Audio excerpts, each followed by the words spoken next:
I don't often sprint out my front door barefoot in a bathrobe, but there are two exceptions: if my dog's chasing a squirrel, or if the FBI's $1 million surveillance RV, parked in my driveway, vanishes without a trace while my phone explodes with security alerts. Coffee mug shattered on the pavement, adrenaline surging, I bolted into the street like a lunatic. That's when I saw Linda, in her garish zebra print leggings and self-styled neighborhood watch cap, wavwaying smugly from her lawn. "You're welcome," she bellowed, voiced like a swarm of hornets. I had it moved. It was an eyesore. I blinked, thinking I'd misheard. But no, Linda, our HOA's self-appointed overlord, had stolen a top-secret government RV to use for her cousin's lakeside getaway.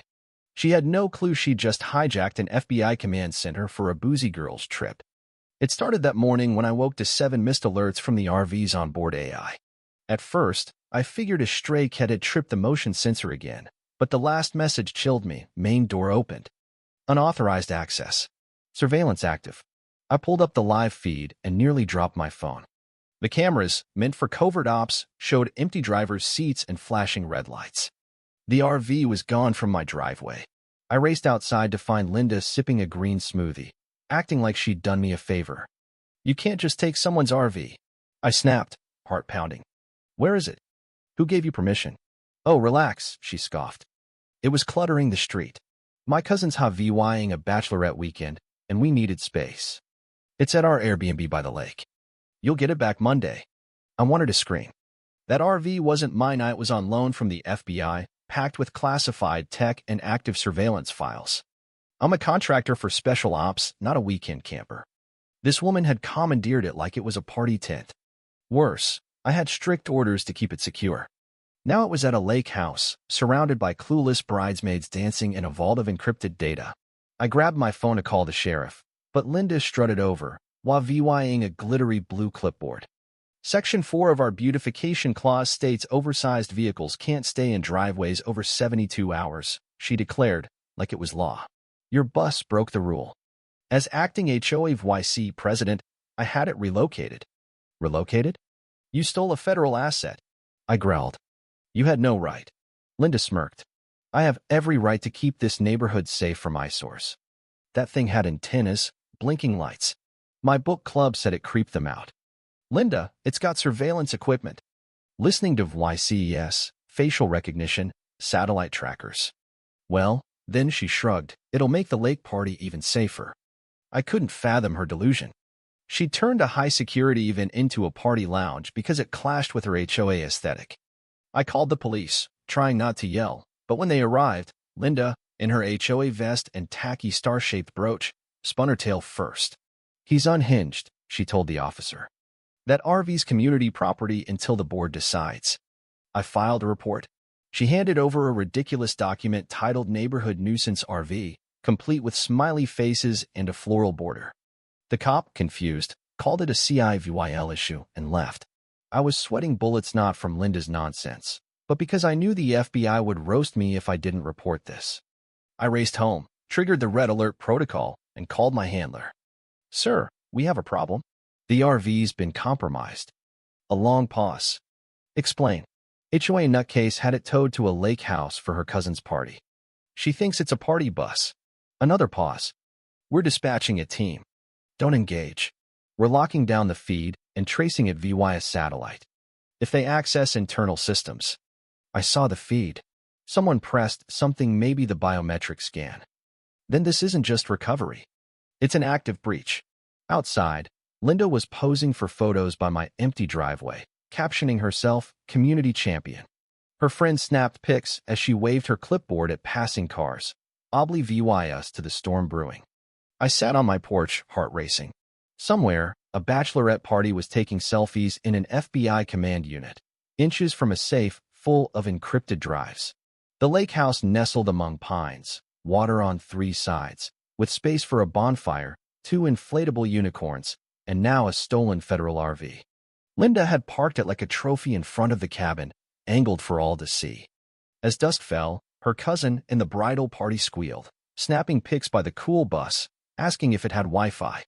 Linda, wineglass in hand, declared it the VIP suite. Inside, the RV was in lockdown, motion sensors pinging, heat signatures tracked, audio captured. At a federal facility, agents watched in stunned silence. The bridesmaids' open compartments marked authorized personnel only. One hit a yellow button labeled External Relay, logging the action and bumping the threat level to orange. Another filmed a TikTok dance in the driver's seat. The RV's AI logged facial data and voice patterns, building threat profiles. Linda strutted in, clipboard in hand, barking orders like a general. She pointed at the satellite hub, claiming it was fancy European Wi-Fi she'd installed. An agent watching remotely muttered, "She thinks she owns it." Karen's earlier video, boasting about her HOA enforcement vehicle, went viral, hitting 100,000 views. Reddit threads exploded. Some called it fake. Others speculated she was Homeland Security.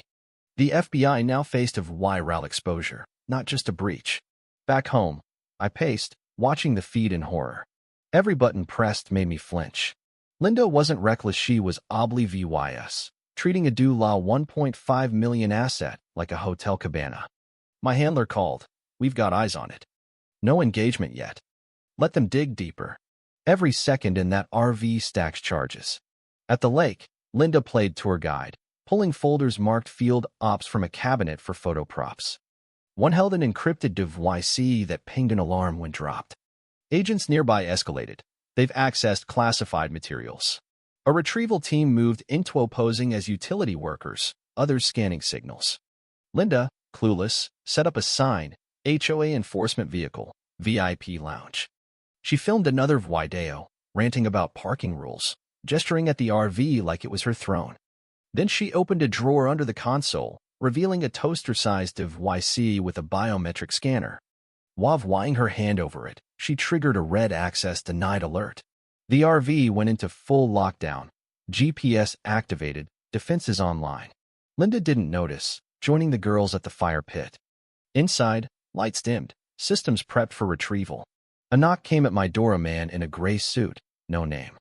"We're taking it from here," he said. "Don't leave town. Record any calls from Linda." I nodded. "Is she in danger?" "Only from herself," he replied, and underestimating who she messed with. The lakehouse fell silent as a black SUV rolled away, an unmarked escort trailing. Linda stood in the gravel, disheveled, alone. Her cousin's group fled to pack, offering no support. Agents had swept the RV in minutes, shutting her down when she tried to grab her sunglasses. "Anything inside is EVY Denke," they said. EVY Denke hit her like a brick. For once, she had no comeback.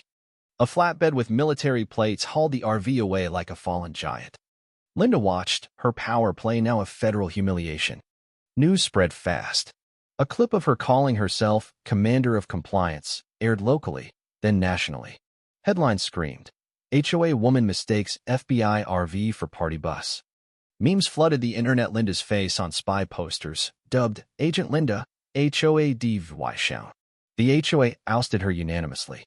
Her manifesto blaming me, the FBI, and the bridesmaids tanked online. Her solo barbecue flop had no one came. Meanwhile, I got a commendation, a steakhouse gift card, and quiet thanks for not escalating the PR nightmare. Life normalized. The HOA eased up, flags flew, gnomes sprouted. At a block party, the RV stood proud, now sporting a decal, property of federal surveillance. "Do not tamper." Linda appeared once, across the street, staring at the celebration she wasn't part of. She turned and vanished. Rumors swirled. She moved away, started a blog, faced probes for impersonation. Whatever the truth, she was gone. I grilled steaks, waved to neighbors, and smirked at the RV. Justice didn't need drama. It rolled in quietly, letting Linda's ego do the rest. Her legend lived on it as a hero, but a warning, backed by satellite footage and a very satisfying end.